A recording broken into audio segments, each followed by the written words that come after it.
Olá, como vai, Gelson? Aqui fala Salete Lemos, é um prazer estar com você aqui. É muito Olá, tudo bom bom? falar aí das expectativas para este mês de maio, um mês que deve se confirmar como bastante conturbado. O aumento dos juros na quarta-feira é certo. Sim. 1 ponto percentual? Isso, um ponto percentual que já o próprio presidente do Banco Central, o Roberto Campos Neto, ele já afirmou, né, que ele daria mais um ponto percentual de ajuste e pararia, segundo ele, mas acho difícil parar com essa inflação extremamente persistente. Aí acho que um novo reajuste em junho deverá vir. Está trabalhando com uma taxa de juro no final do ano de quanto? 14, 15? Não, não chega a isso, acredito que não chega a isso, acho que fica mais entre 13,25 e 13,75, próximo a 14, mas ainda abaixo de 14, que eu acho que a gente chega no pico da inflação agora e ela começa a ceder. Mas é óbvio, depende de China não ter restrições, depende também desse efeito que a gente tem por parte da Rússia e Ucrânia, esse prolongamento da guerra, acaba afetando as commodities. Isso gera essa incerteza. Então, falar sobre cravar um número aqui é muito difícil, a gente está monitorando isso, né, e o PCA permanece elevado, mas a gente acredita que olhando maio e junho deveria chegar ao pico essa inflação e começar a ceder olhando mais para frente. Está vendo até o petróleo mesmo, né, ali hoje na casa de $100, ele não voltou mais para o patamar acima de $110, então isso auxilia nesse processo, mas também o dólar não pode disparar, porque se o dólar disparar, eu acredito no dólar mais baixo, abaixo de 5, isso também afeta a inflação de curto prazo.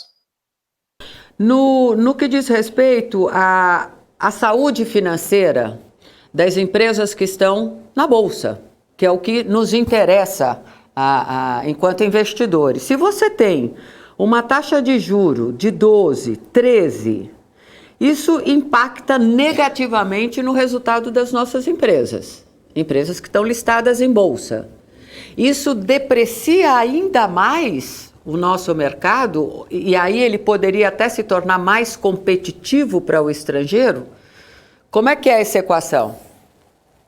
Excelente ponto, né? As empresas brasileiras são gigantes, né? As empresas que estão na bolsa, elas são gigantes. O que aconteceu um pouco com a pandemia foi que, e aí, infelizmente, essa foi a verdade, que empresas maiores, elas têm acesso a crédito mais barato, emissão de dívida em dólar, custos menores, infelizmente. Então, o que elas fizeram? Muitas fizeram aquisições, fusões que a gente está vendo aí, Aliança, BR Malls, por exemplo, dentre outras compras, Magazine Luiza, dentre outras, ou seja, elas se tornaram maiores ainda, porque ela tem acesso a um crédito mais barato, emissões também, acesso à emissão de ações, então isso afeta menos a ela, afeta muito mais um varejista pequeno, né, que a gente viu isso, várias lojas se fechando por conta da pandemia, falta de capital de giro, até de planejamento também, mas acesso a crédito muito difícil, infelizmente. Então, até uma discussão que eu sempre falo, ó, se tivesse o banco, um BNDES, um banco, como o nome diz, de desenvolvimento, é para ajudar o pequeno e o micro,